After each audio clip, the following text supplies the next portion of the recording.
My favorite Star Trek movie is Star Trek II, The Wrath of Khan. And spoiler alert, toward the end, the Enterprise is damaged. Spock goes down into main engineering and he's trying to repair the warp drive, and he's being poisoned by all the radiation and he's dying. So Kirk, he rushes down to main engineering and he goes up to the window and he says, "Spock!" And Spock comes to the window and says, "Ship out of danger?" And Kirk says, "Yes."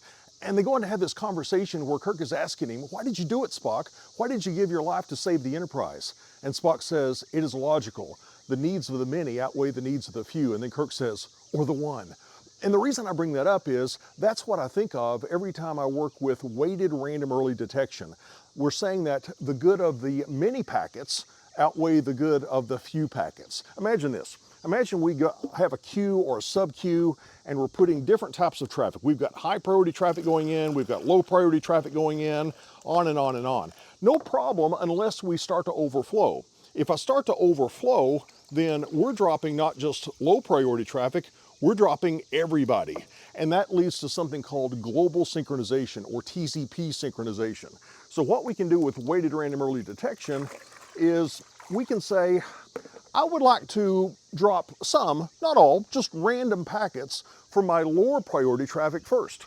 And the way we can do that is with a bucket like this. I've got IP precedence 1, I've got a hole here, and some of the water is going to come out of that hole as the queue depth starts to rise. But we're not going to be dropping traffic from IP precedence values of 2.